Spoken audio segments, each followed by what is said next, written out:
poppin', y'all? It's your boy D-Mar, aka D-Ron. So back with another video. So it's been 6 days now after SummerSlam. I was gonna do a video about this about a couple of days ago, but I had stuff going on that I had to take care of. But it's Sunday, I'm here, and I just want to talk about Raw. So Raw, overall, I would have thought after SummerSlam that Raw was like what WWE was going to produce this Monday was going to be the same old Raw that we've been getting for the last couple of months. But turns out this past Monday on Raw was not a bad show at all. It really wasn't a bad show. I mean, there were some entertainment segments that I liked, and there are some same old matches that are still on the show from last Monday that I still don't really too much care about. But overall, I will say the show was good for what it was, and I will give a little bit of credit for WWE for giving us somewhat of a good show. And even though I've been bullshitting with WWE for the past couple of months now, but I will give a little props of Korea for actually doing good what they did on Raw this past Monday. So I'm not going to waste no time. But let's go ahead and get straight into the show.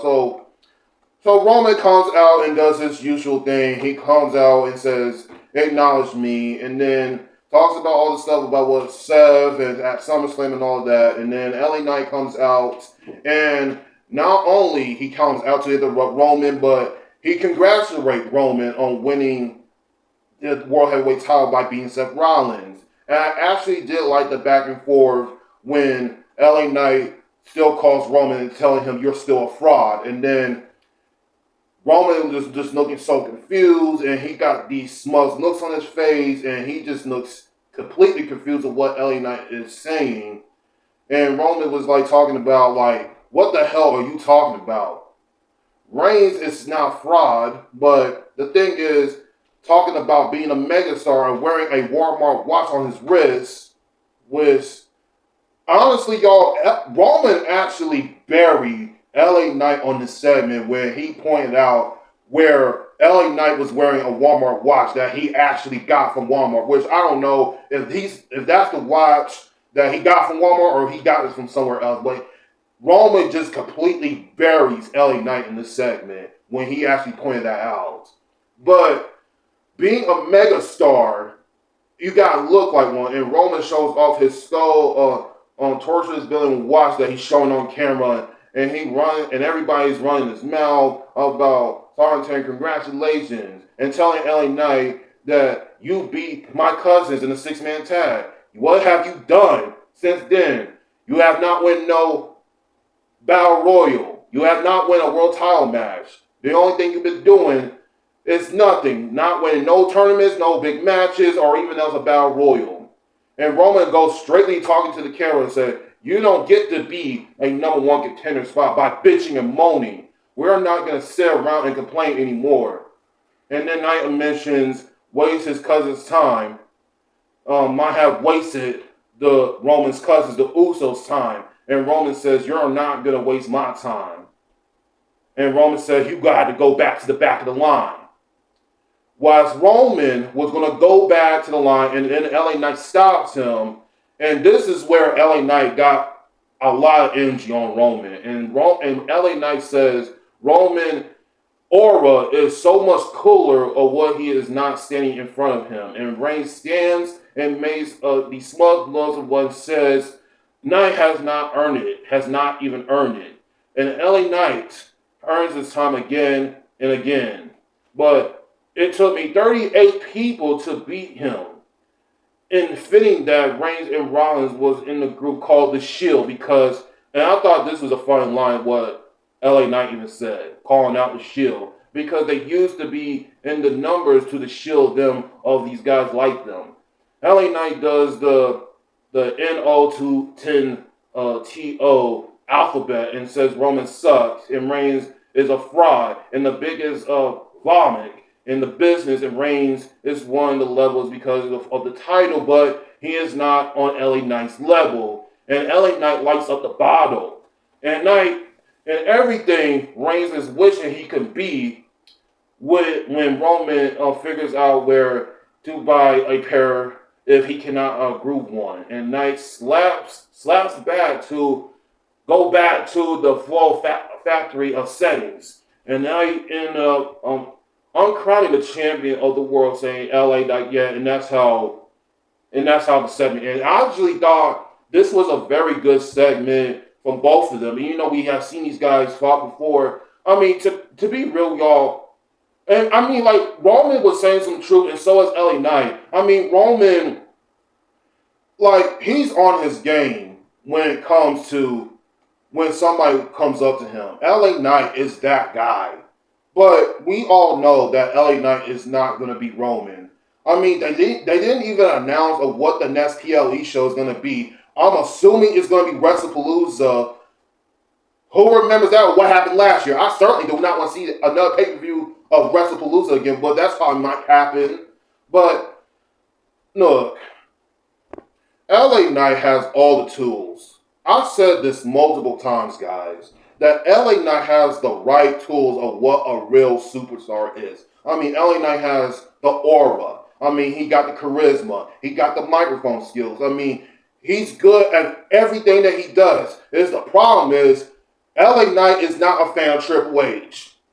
And if you really think about it, because LA Knight, what most of y'all already know of, that LA Knight had 3 years of even being a world champion. And every time he's always getting there, he's going to go right back down to the fucking mid-carders.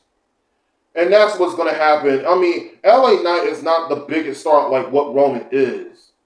But the thing is, he has that. It's just that the problem is, creative do not want to do that with him. With LA Knight of being a trashing star as he is today.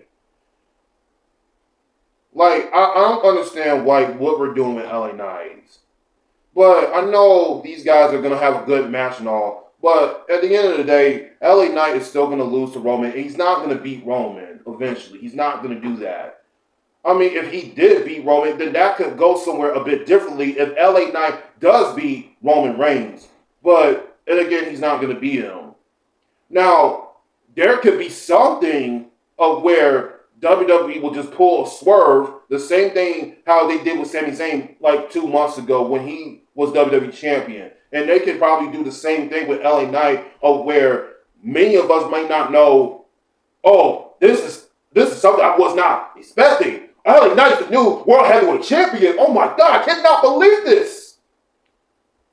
Like, I will be surprised if WWE would actually do something like that, but I don't think they will. I don't think they will do that with LA Knight, especially, how terribly booking has been for the last 3 years. So I can't really trust WWE on now, how they're really going to do with LA Knight. But overall, though, this was a very great, good entertainment segment. I did like the segment. And actually, they really should give the title to LA Knight, which it's not going to happen. I like LA Knight. LA Knight is definitely one of my favorite stars like right now. But the only issue is what's happened to LA Knight for the last 4 years now since being in the company. It's just WWE keeps doing the exact same thing with him. Doing the exact same thing. Like, there's a lot of options of where you can do with LA Knight. Hell, you might as well have LA Knight go after the IC title or something. Or even as, like I said before, is have LA Knight have his own story. Have his own storyline. And that's something that WWE is not going to really do with him. So, yeah, overall, though, this segment with Roman and LA Knight was good. And then we get to the first match. So, Javon Evans ended up defeating Ethan Page. Who cares? I mean, how many times have we have seen these guys fought multiple times? So, I don't really too much care about the match. But out of nowhere, Big Cass is still standing in the middle of the ring attacking Javon Evans with Big Boo and all that and doing the East River Crossing. And Big Cass just stands up. And he is getting a lot of heel heat. Well, not really getting a lot of heel heat, but he was getting somewhat heat because he's a heel now. But I'm happy that Big Cass is back in the company, which I don't really know exactly what they're going to do with him, but they're not going to probably really do much with him. I mean, there has been words about whether or not if Enzo Amore is going to come back and probably align himself with Big Cass as a tag team. So, I mean, that's something that I have been really thinking of because if you really think about this real second, because Enzo ended up getting released by WWE just about like 8 years ago, I believe, or I will believe like 9 years ago, I believe, and then he appears on a WWE show and he got banned. So from WWE from attending all live events, I believe, or something like that that happened years ago. But I don't know if they are gonna really bring back Enzo Amore if they do bring him back to being a tag team again with Big Cass, what they once was before. And Enzo and Cass, they were like the most over tag team that you could just put the strap on. And I don't understand why WWE at the time did not really give them like a big push, which in my opinion, which I feel like they should orangely deserve at the time. But yeah, let's just see how I'm gonna have to see how Big Cass really does since now he's back now. What else happened? So Liv Morgan comes out. Oh, I don't want to talk about the segment, but at least it was a good segment by the way until you know who came back. So Liv Morgan is talking about all this stuff of being the greatest women's world champion of all time and all this dumb shit that she's saying, which honestly her voice is getting. Well, I swear, Liv Morgan's voice is like the most annoying voice I've ever heard of her in my entire life. Like I have never heard a voice that much annoying than her voice is.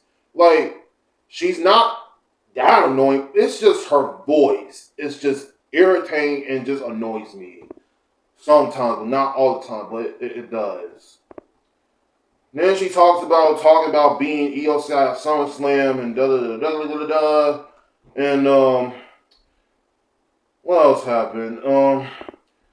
Morgan wants another member of Judgment Day, which who cares? And then Raquel Rodriguez holding her Intercontinental title with fucking barbed wire on it, which I don't really understand why. But whatever. The segment of hers was just nothing, honestly. But I'll talk about what happened in a second. So Ruka ended up defeating Roxanne Perez, who cares? And then the return of the man! Becky Lynch has returned. And Becky Lynch says she has not came around. She is not coming from the Intercontinental Championship. She already made that title famous. And she has Morgan to make sure she is not. She should not have another 100 title reign until she defeats it again. Lynch watched her prod around since WrestleMania like she's done something. And actually, Becky was actually telling some real truth behind Liv Morgan. And like I've been saying for months, Liv Morgan has done nothing with this title ever since WrestleMania. I've been saying this a couple of times now. And yet, Becky Lynch is coming out and saying all this shit, which she's telling the truth here because Liv has done nothing with this title, and she's doing nothing but walking around with it like it's a prop. So I'm glad Becky Lynch is calling out all of her bullshit that she's been doing on TV for the last 3 months or last 4 months. But Morgan is a glorified valet, and Morgan is the worst title reign of all time. And it's not just Liv Lynch saying it, everybody's saying it. Unfortunately for Morgan, Danes was getting worse when Morgan said she is not surprised and Liz should not be going. Lynch should be going home becoming a mommy to her daughter instead. And she and Morgan face when this was pathetic. And Lynch is jealous of Morgan and Lynch laughs. And Morgan saying that Lynch's time is over. It is Morgan's now. And Lynch is jealous because she is the greatest women's champion of all time. And Liv and the Judgment Day walks out and all that other stuff. And then Lynch laughs at Morgan and saying you're not the greatest women's champion in the group. Hell, and she even says that, which I thought was hilarious. You're not even the greatest women's champion who slept with Dominant Mysterio, which I thought that was a good line. And then the return of Stephanie Valkyrie, and she attacks the Judgment Day, Roxanne, and Liv, and Raquel. And then you see Becky Lynch and Stephanie Valkyrie staying in the ring with each other, and they have like a stare down for a couple seconds, which that would be an awesome match to do with Becky Lynch and Stephanie Valkyrie. Which that's probably going to take. That match. I think that match is going to probably take about like a week or two for the next 2-3 weeks or so. I think that's probably the match they're going to do for Raw. Which, in my opinion, that match should be safe for a PLE, not on Raw. But that's what they're going to do probably the next 2-3 weeks. Whatever. I don't got a problem with it. Then the next segment, Obafemi comes out and addresses what is next for him. Since after beating Brock Lesnar, after actually beating the torch of beating Brock Lesnar inside Hell in a Cell, which, honestly, y'all, I said this in my SummerSlam review, that their match was just kind of basically the same way. Well, I ain't really said that, but their match was not really much of Hell in a Cell because they didn't really done much to really, like, utilize the Hell in a Cell. It was kind of basically like their same match what they did in Clash in Italy just a couple months ago. And that was pretty much like what they was doing. It was just the same match in the same outform of it, pretty much. But Obafemi cuts the promo and saying what's next for him in the new generation and all this other stuff. But out comes the Vision and Braun Breaker. And Obafemi have a stare down for a couple of seconds. And let me say something about this. Like, Obafemi and Braun Breaker should be the future WrestleMania stars of the generation.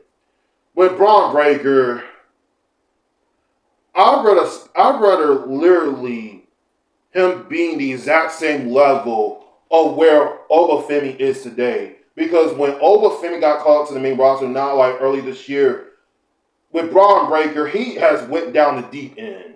Because he was fighting for a world title when CM Punk was champion, and now he's in a tag team with this fucking with this unsatiating group that I wish it was over with. Because why is Braun Breaker involved with the Vision, and Braun Breaker should be doing something? I even said months ago that Braun Breaker should be out of television for like how long he's going to be out for, and actually find himself of what he really was, what he was doing in NXT. That's what Braun Breaker should be doing. And yet he's stuck in a tag team with the Vision that's not really, that nobody in this fashion is not getting over. Nobody. Braun Breaker should be doing something. Austin Theory and Logan Paul, they should be doing their own things, because like, why is this group still going on? Like, I really do not understand what we're doing here. Braun Breaker should be like rebranding himself as like this damn wild dog that he really was. And yet they ain't doing that with him. But he's stuck in a tag team, being a lapdog to a Vision that should not even be a faction. Braun Breaker, in my opinion, no. Most people can really hate on Braun Breaker, not because of its in-word, because I think what it is that people just hate Braun Breaker because for like a year, I mean, there was reports that he was going to be this year's Royal Rumble winner, that he was going to be this year, but thank God he wasn't. And they were like shoving down our throats. And do y'all remember from last year when Paul Heyman keeps on saying with Braun Breaker and Bronson Reed was going to be the future WrestleMania. They were going to be the future main event stars of the generation. But they were just shoving it down our throats, believing that they was going to be future main event stars, which we know that they wasn't not going to be yet. Braun Breaker should be like a main event star, but they're not building him like to be. Like, Braun Breaker should really, like I said this, like Braun Breaker should be on the same level where Obafemi is or where he's at today. Because they have given Obafemi a lot of momentum. I mean, there was a couple of times it was starting to go like, up and down and all that stuff, of how he was when he first like came into WWE and stuff like that. But Braun Breaker, I'm even more sad that this is where Braun Breaker is right now, and there's nothing you can change it. There's nothing much you can really do other than the fact that WWE has the power to do something with Braun Breaker. I mean, the guy is still young. I mean, he's like a year older than I am, so we're somewhat in like the same age and all that stuff. But Braun Breaker should be in the exact same level standards of where Oba Vinny should be, or where it takes to actually be a future generational megastar. And megastars do not even exist nowadays from what back in the Attitude Era is what it used to be like. When you have Stone Cold, when you have The Rock, when you have The Undertaker, and when you have all these superstars who became real megastars and actually becoming legends today, and what's really going to happen in the near future of where you have stars that are still wrestling actively like Randy Orton, Rey Mysterio, Roman Reigns, Seth Rollins. I mean, when those guys are gone, I mean, it's bad enough that Brock is already retired. I mean, Brock has announced like a couple of days ago that he's officially retired, and I probably will make another video about talking about that. I might. I don't know. But thank you for Brock. I mean, Brock for putting all the hard work and soul that you've given us for over the past 20 years. So I do want to mention that a little bit. But John Cena is gone, AJ is gone, and now Brock is gone. Who else is going to be? When those guys have gone, like the four guys I just said, I can tell you, and I said this, WWE is going to damn struggle, and they can't figure out how to make new stars in the next upcoming generation of today. They're going to have a big struggle of doing that.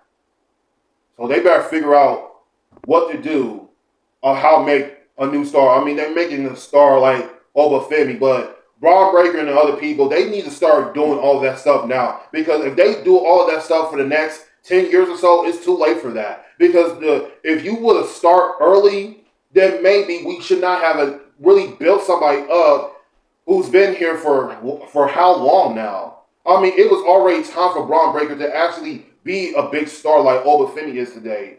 And he's in a tag team in a fashion that these guys have no connection with. They have no chemistry with one another. It's just two guys being put in one fashion and actually being a tag team that's not work.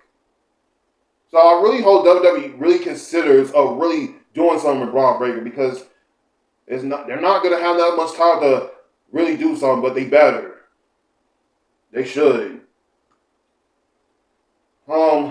But Braun Breaker ended up defeating Joe Hendry, whatever, and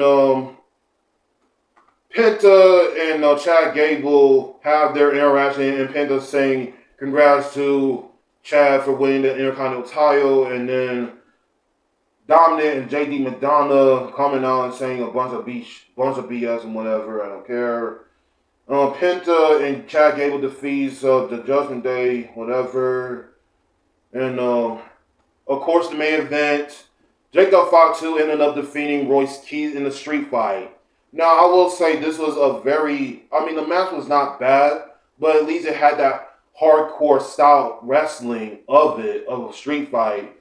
I mean, other than the fact they was like throwing out chairs and going through tables. I mean, there were some cool spots in the match that I did like, where Jacob Fatu did a pop-up Samoan drop with Royce Keys to the table, and then Jacob did a Mighty Moonsault, and then he did the tonguing death grip on Royce, and then he ended up passing out, and you could see blood coming out of his mouth, and you see officials coming in and all this other stuff, and then Jacob, this psychotic monster as he is, which I really wish they would have booked Jacob to be like this, what he is now. And then Jacob went right back to putting the tonguing death grip on Royce, and then he's bleeding out of his mouth. And I would have thought that was like actually a perfect ending to really put somebody over.